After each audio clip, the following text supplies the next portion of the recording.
प्यारे बच्चों, class 11th का फाइनल एग्ज़ाम होना है 28/2/2024 को। इकोनॉमिक्स जो आर्ट्स साइंस कॉमर्स तीनों के लिए एक ही चीज़ पढ़ना है। तो 28/2/2024 को इकोनॉमिक्स का एग्ज़ाम होना है और इसके लिए ऑफिशियली जो जारी किया गया है आपका महत्वपूर्ण प्रश्न, वो आपको इस वीडियो के माध्यम से बताऊंगा।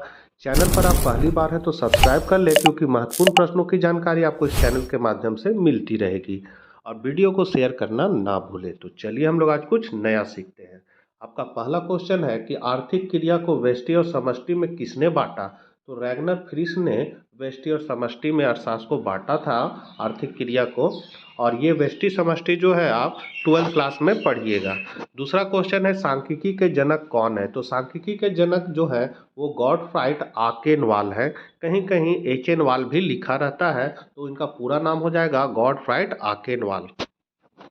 तीसरा क्वेश्चन है प्राथमिक आंकड़े होते हैं। प्राथमिक आंकड़ा वह होता है जिसको हम लोग घूम घूम कर एकत्र करते हैं। जैसे गरीबी कितना है, तो हम एक गांव में घूम घूम के पूछेंगे कि आपके यहाँ कितना कपड़ा है, आप कितना इनकम कमाते हैं। इस तरह करके हम लोग आंकड़ा को संग्रहित करेंगे। तो इस तरह को संग्रहित आंकड़ा ही प्राथमिक आंकड़ा कहलाता है। तो इसलिए यहाँ आपका आंसर हो जाएगा अनुसंधानकर्ता द्वारा एकत्रित आंकड़े को हम लोग प्राथमिक आंकड़ा कहते हैं। समाचार पत्र द्वारा प्राप्त आंकड़ा है तो ये आपका द्वितीयक आंकड़ा कहलाएगा। जो हम लोग इंटरनेट से कहीं से अगर डाटा उठा रहे हैं या समाचार पत्र से डाटा उठा रहे हैं तो वो आपका द्वितीयक आंकड़ा कहलाएगा। पांचवा है जब समग्र की प्रत्येक इकाई का अध्ययन किया जाता है तो इसे कहते हैं, इसको हम लोग सहगणना अनुसंधान कहते हैं। भारतीय सांख्यिकी संस्थान कहाँ स्थापित है। तो ये आपका कोलकाता में स्थापित है। एक वर्ग की निचली और ऊपरी सीमा का अंतर कहलाता है तो L2 माइनस L1, ये आपका हो गया ऊपरी सीमा और L1 को हम लोग निचली सीमा कहते हैं। तो ऐसा हम लोग क्लास इंटरवल में जब दिया रहता है, जैसे 0 से 5, 5 से 10, तो ये आपका शुरू वाला L1 कहलाता है और बाद वाला L2 कहलाता है। इसको हम लोग क्या कहते हैं, वर्ग विस्तार कहते हैं। तो आपका सही आंसर हो जाएगा वर्ग विस्तार। आठवां है कॉलमों और पंक्तियों के रूप में समंकों की क्रमबद्ध व्यवस्था को कहते हैं तो सारणीयन कहते हैं। ओजवाइन वक्र को कहा जाता है, देखिए ये क्वेश्चन बहुत इंपॉर्टेंट है, बराबर एग्जाम में पूछता है। ओजवाइन वक्र को हम लोग संचयी आवर्ती वक्र भी कहते हैं। किसी ग्राफ पेपर में कितने चरण होते हैं। तो ग्राफ पेपर में आप देख सकते हैं 1 चरण, 2 चरण, 3 चरण, 4 चरण होते हैं। आंकड़ों का चित्रमय प्रदर्शन कहलाता है। ये चित्र में आप क्या दर्शाना चाहते हैं। तो चित्रमय प्रदर्शन से हम लोग क्या करते हैं, आंकड़ों का प्रस्तुतिकरण करते हैं। तो यहाँ आपका सही आंसर जो हो जाएगा वो हो जाएगा प्रस्तुतिकरण। निम्नलिखित चित्र को क्या कहते हैं। तो ये चित्र किस तरह का दिख रहा है। तो ये आयत चित्र है, तो इसका आपका सही आंसर हो जाएगा आयत चित्र। तथ्यों को उनकी समानता एवं विशेषताओं के आधार पर क्रमबद्ध करने की क्रिया है, तो इसको हम लोग वर्गीकरण कहेंगे। NSSO का पूरा नाम क्या है। तो इसका पूरा नाम हो जाएगा नेशनल सैंपल सर्वे ऑर्गेनाइजेशन, माने ऑर्गेनाइजेशन। 15 है लॉटरी विधि से इकाइयों का चयन किया जाता है, तो इसको हम लोग कहेंगे देव निर्दर्श प्रणाली में। अच्छी प्रश्नावली का गुण है, तो इसका गुण होता है सही क्रम, सही स्थान, प्रश्न छोटे व स्पष्ट और उपयुक्त सभी। तो आपका उपयुक्त सभी हो जाएगा। एक अच्छे माध्य के गुण होते हैं तो स्पष्ट एवं स्थिर परिभाषा, सरलता और निरपेक्ष संख्या। यहाँ ऑप्शन में इनमें से कोई नहीं दिया हुआ था, तो ये गलत है। इसका आंसर सही हो जाएगा उपर्युक्त सभी। श्रेणी के व्यक्तिगत पदों के समांतर माध्य से लिए गए विचलनों का योग होता है, तो विचलनों का योग 0 के बराबर होता है। मतलब कि जैसे x दिया है, उसके बाद हम लोग डिवीजन निकालते हैं और डिवीजन निकालने का मतलब आप dx निकालते हैं, तो इसका जब हम लोग जोड़ करेंगे तो वो क्या आ जाएगा, 0 आएगा। यहाँ है 1 3 5 7 9 का समांतर माध्य क्या होगा। तो सबको जोड़ देना है और 1 2 3 4 5 5 से भागा दे दीजिएगा तो आपका 5 आंसर आ जाएगा। इसका फॉर्मूला हो जाएगा x बार बराबर सिग्मा x बट्टा n। मतलब ये सबको जोड़ना है और नंबर ऑफ आइटम से भागा दे देना है। किसी भी वितरण में चर का वह मूल्य जिसकी आवृत्ति सबसे अधिक होती उसे कहते हैं, तो उसको हम लोग बहुलक कहते हैं। मतलब बहुलक मतलब जिसकी आवृत्ति सबसे बड़ा होगा, जैसे 2 8 10। अभी तीनों में सबसे बड़ा कौन नजर आ रहा है? 10। तो ये 10 आपका बहुलक कहलाएगा। या फिर जो संख्या ज्यादा बार आया, जैसे 2, यहाँ 2 और 2 दो बार अगर आ गया तब बहुलक आपका 2 हो जाएगा। यदि बहुलक 13 और समांतर माध्य 10 हो तो उसकी माध्यिका क्या होगी? तो उसकी माध्यिका होता है 3 मीन माइनस 2 मीडियन। माने z बराबर होता है 3 मीन माइनस 2 मीडियन। ये फॉर्मूला है, तो इस फॉर्मूला के आधार पर जब आप निकालिएगा तो आपका 11 आंसर आ जाएगा। माध्यिका की गणना के लिए श्रेणी को व्यवस्थित किया जाता है, तो किस रूप में? तो आरोही क्रम में, या क्रम हो जाएगा आरोही क्रम में और अवरोही क्रम में। तो यहाँ उपयोग दोनों में से कोई एक हो जाएगा। निम्न में से किस सूत्र की सहायता से समांतर माध्य ज्ञात की जाती है? तो अभी हम ऊपर में जस्ट बताए हैं। समांतर माध्य का फॉर्मूला क्या होता है? तो सिग्मा एक्स बटा एन होता है। मतलब हम लोग लिख सकते हैं एक्स बार बराबर सिग्मा एक्स बटा एन। तो ये सही है। निम्न संख्याओं से माध्यिका मूल्य का निर्धारण करें। माध्यिका मूल्य का आपको निर्धारण करना है, तो सबसे पहले हम लोग इसको क्या करेंगे? बढ़ते हुए क्रम में सजा लेंगे। जैसे पहले इसमें सबसे बढ़ते क्रम में कैसे सजाएंगे? तो यहाँ सबसे छोटा 1 है, 1 के बाद कौन है? 3 है, फिर आपका 5 है। इस तरह इसको बढ़ते क्रम में सजा लेंगे और यहाँ पर आपका सीरियल नंबर दे देंगे। इसके बाद हम लोग इसका फॉर्मूला लगाएंगे मीडियन का, n+1/2। n+1 मतलब होगा कि यह कितना आइटम है? तो 1 2 3 4 5 6 7 आइटम है, तो 7 + 1/2 मतलब 8/2 कट के हो जाएगा 4। तो ये 4 आपका सीरियल नंबर में देखना है। सीरियल नंबर का x में जो आंसर होगा वही आपका आंसर होगा। तो ये आंसर आपका 7 आ जाएगा। आप इसको बना के देख लीजिएगा, दिक्कत होगा तो आप प्ले लिस्ट में जाकर मीडियन कैसे निकालना है उस वीडियो को आप देख सकते हैं अच्छी तरह से। अगला क्वेश्चन है, निम्न में किसकी गणना के समय धन मतलब प्लस तथा ऋण माइनस चिन्हों को ध्यान नहीं दिया जाता है? तो माध्य विचलन में नहीं दिया जाता है। निम्न में कौन विस्तार गुणक का सूत्र है? तो विस्तार गुणक होता है l-s बटा l+s। विस्तार गुणक होता है कोफिशिएंट ऑफ रेंज बराबर l-s l+s। l हो गया आपका अधिकतम सीमा, s हो गया न्यूनतम सीमा। सहसंबंध गुणांक सदैव होता है, तो सहसंबंध गुणांक सदैव -1 और +1 के बीच होता है। मतलब सहसंबंध का मान जब भी निकलेगा आपका पॉइंट में आंसर आएगा, या फिर एक आ सकता है, चाहे प्लस में माइनस में या फिर पॉइंट में आएगा। यदि r बराबर +-1 हो तो सहसंबंध कहलाता है। तो इसको हम लोग कहेंगे पूर्ण सहसंबंध, मतलब पूरा संबंध है। और यदि आपका r बराबर +-0 अगर यहाँ रहता तो कहते सहसंबंध का पूर्णतया अभाव है, तब कोई संबंध नहीं है। ऐसा वितरण जिसमें समांतर माध्य माध्यिका तथा बहुलक का मूल्य बराबर होता है कहलाता है, तो उसको हम लोग सममित कहते हैं। 75 से 90 का माध्य मूल्य मिड वैल्यू क्या होगा? तो दोनों को जोड़ देना है और 2 से भागा दे देना है। L1 प्लस इसका फॉर्मूला होगा L1 + L2/2। ये आपका L1 कहलाएगा, ये L2 कहलाएगा। दोनों को जोड़ के 2 से भागा दे दीजिएगा, आपका इतना आंसर आ जाएगा 82.5। 15 है, निम्न में कौन स्थित संबंधी माध्य है? तो समांतर माध्य जो है स्थित संबंधी माध्य है। किसी श्रेणी का बहुलक क्या होगा?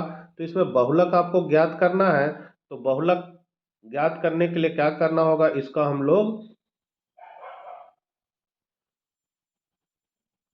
घर बना लेंगे। घर, पहला घर, दूसरा का, फिर जोड़ी बनाएंगे।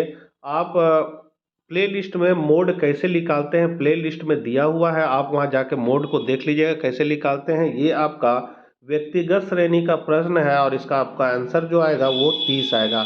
और इस तरह भी आप अनुमान लगा सकते हैं कि इसमें सबसे बड़ा आपको कौन नज़र आ रहा है? तो 55 सबसे बड़ा नज़र आ रहा है, तो बड़ा का एक्स में देखेंगे क्या लिखा हुआ है? 30। तो 30 आपका करेक्ट हो जाएगा। मतलब एक नज़र में हम लोग इस तरह इसको देख सकते हैं। आधार वर्ष में सूचकांक का मूल्य क्या होता है? तो आधार मूल सूचकांक का मूल्य होता है 100। तो आधार वर्ष को हम लोग कहते हैं, इंडेक्स नंबर हम लोग निकालते हैं P1/P0 × 100, इसलिए सूचकांक का मूल्य को हम लोग 100 लिखेंगे। सरकार को वेतन नीति बनाने के लिए उपयोगी होते हैं, तो जीवन निर्वाह संबंधी निर्देशांक किनके सूत्र को सूचकांक निर्माण के लिए माना जाता है? तो यहाँ पर एक चीज छूट गया है किनके सूत्र को सूचकांक निर्माण के लिए आदर्श माना जाता है? आदर्श शब्द छूट गया है तो यहाँ हो जाएगा आदर्श माना जाता है, तो फिशर के सूत्र को हम लोग आदर्श सूत्र कहते हैं। आधार वर्ष चुनने की समस्या किसकी है? तो आधार वर्ष चुनने की समस्या हम लोग निर्देशांक में ज्ञात करते हैं। इसको हम लोग सूचकांक भी बोलते हैं, इंग्लिश में इसको इंडेक्स नंबर बोलेंगे। उत्पादन की प्रामाणिकता हेतु इस चिन्ह पर स्थान दिया जाता है, तो ISI मार्क। निर्देशांक का गुण है तो तुलना का आधार, प्रतिशतों का आधार और संख्या द्वारा प्रदर्शित, तीनों है, उपयुक्त सभी हो जाएगा। प्रोजेक्ट के लिए क्या महत्वपूर्ण है? तो कच्चा आंकड़ा और सूचना दोनों महत्वपूर्ण है, सी हो जाएगा आपका। परियोजना के चरण है तो विश्लेषण, निर्वचन, निष्कर्ष तीनों है, इसलिए उपरोक्त सभी हो जाएगा। उपभोक्ता मूल्य सूचकांक निर्माण का सूत्र है तो इसका सूत्र जो है वो होगा सिग्मा P1 Q0 बट्टा सिग्मा P0 Q0। इसको हम लोग लास्पियर का फॉर्मूला भी कह सकते हैं, ये लास्पियर का भी फॉर्मूला है। निर्देशांक की रचना करते समय आधार वर्ग का चयन निम्न आधार पर किया जाता है। यहाँ पर आधार वर्ग लिखा गया, यहाँ होना चाहिए आधार वर्ष। तो आधार वर्ष का चयन निम्न आधार पर किया जाता है, तो किस आधार? तो समान वर्ष हो। बैंकिंग क्षेत्र अर्थव्यवस्था के किस क्षेत्र में सम्मिलित है? तो यह तृतीय क्षेत्र में सम्मिलित होता है। 1950-51 में भारत की राष्ट्रीय में सेवा क्षेत्र का योगदान था तो 28%। ब्रिटिश काल में भारतीय अर्थव्यवस्था थी तो आर्थिक गतिहीन अर्थव्यवस्था थी, घिसी हुई अर्थव्यवस्था थी और निर्भर अर्थव्यवस्था थी, तो यहाँ आपका उपयोग सभी हो जाएगा। Property and British rule in India पुस्तक के लेखक कौन है? तो दादा भाई नौरोजी। स्वतंत्रता के समय देश में नगरीय जनसंख्या कितनी थी? तो 16%। हरित क्रांति के जनक कौन है? तो भारत में हरित क्रांति के जनक आपका MS स्वामीनाथन है, और यदि विश्व का हरित क्रांति का अगर पूछा जाए तो नॉरलॉन्ग बोरलॉन्ग माने जाते हैं।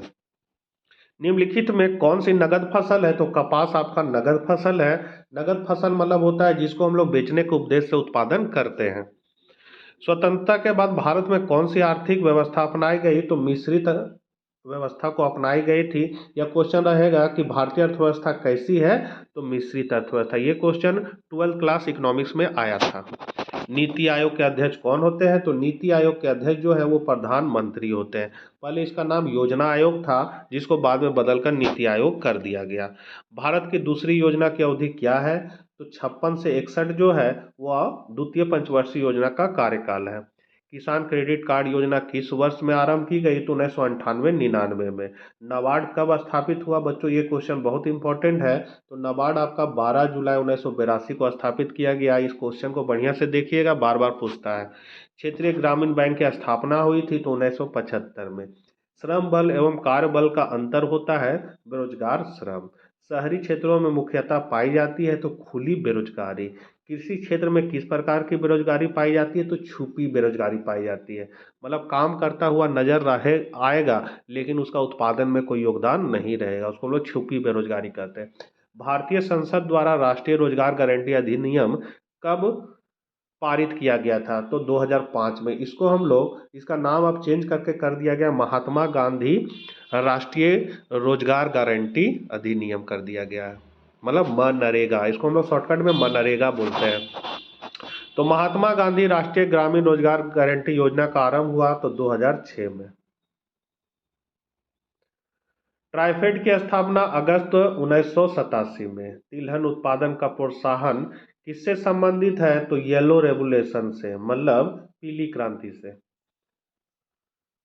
सतत विकास की शर्त क्या है? तो सतत विकास की शर्त सभी है, इसलिए उपयुक्त सभी हो जाएगा। वायु प्रदूषण के महत्वपूर्ण स्रोत क्या है? तो कार्बन डाइऑक्साइड। चिपको आंदोलन की शुरुआत किसने की थी? तो सुंदरलाल बहुगुणा ने। ये क्वेश्चन भी बहुत बार एग्जाम में आता है बच्चों, इसको ध्यान दीजिएगा आप लोग। भारत में विश्व के कितने प्रतिशत आबादी निवास करती है? तो 17.5। विश्व में सर्वाधिक आबादी वाला देश कौन है? तो चीन। लेकिन अभी करेंट डाटा को अगर हम लोग देखेंगे तो अब भारत 1 नंबर पर आ गया है। अभी अगर पूछेगा तो भारत हो जाएगा, ताकि अभी का जो डाटा बता रहा है भारत चीन से आगे बढ़ गया जनसंख्या के मामला में। मतलब सबसे ज़्यादा जनसंख्या विश्व में कहाँ पाई जाती है? तो भारत में। HDI रिपोर्ट 2016 के अनुसार भारत का HDI में श्रेणी कितना है? तो 131वां है। चीन में सुधार प्रक्रिया कब शुरू हुआ था? तो 1978 में। पर्यावरण सुरक्षा अधिनियम कब पारित हुआ था? तो 1986 में। धारणीय आर्थिक विकास में माना जाता है क्या? तो हरित जीएनपी। पाकिस्तानी अर्थव्यवस्था के स्वरूप कैसे है? तो मिश्रित अर्थव्यवस्था है वहाँ। भारत में आर्थिक सुधार किस वर्ष शुरू हुआ था? तो 1991 में। ये भी क्वेश्चन बहुत बार पूछता है। नई आर्थिक नीति 1991 को क्या कहा जाता है? तो यू टर्न नीति कहा जाता है। इसको भी आप लोग देख लीजिएगा बच्चों। नई आर्थिक नीति में कौन सी नीति शामिल है? तो उदारीकरण। उदारीकरण यहाँ होना चाहिए था निजीकरण, उदारीकरण और वैश्वीकरण। यहाँ निजीकरण हो जाएगा बच्चों। निजीकरण, उदारीकरण, वैश्वीकरण तीनों होता है, ये सभी हो जाएगा। दुनिया को एक बाजार के रूप में मानने का मतलब है वैश्वीकरण। नई आर्थिक नीति की प्राथमिकताएं क्या है? तो उत्पादन में वृद्धि, उद्योगों का विस्तार, मानव संसाधन की व्यवस्था सभी है, इसलिए उपयुक्त सभी हो जाएगा। वर्तमान में सार्वजनिक क्षेत्र के लिए कितने उद्योग आरक्षित है? तो 2। वर्तमान में औद्योगिक लाइसेंस की आवश्यकता वाले उद्योगों की संख्या कितनी है? तो 5। मानव पूंजी निर्माण में शामिल है, तो उपयुक्त सभी हो जाएगा। किसी भी देश के मानव विकास को मापने के लिए एक सूचकांक को किस रूप में जाना जाता है? तो मानव विकास सूचकांक के रूप में, HDI, इसको हम लोग शॉर्टकट में बोलेंगे। मानव पूंजी निर्माण में समस्याएं हैं, तो उपयुक्त सभी समस्याएं हैं। तो बच्चों ये थे आपके ऑफिशियली जारी किया गया आपके लिए परीक्षा उपयोगी महत्वपूर्ण अर्थशास्त्र के प्रश्न। आशा करते हैं वीडियो आपके लिए उपयोगी साबित होगा। जल्द ही हम मिलते हैं नेक्स्ट वीडियो के साथ। जय हिंद, जय भारत।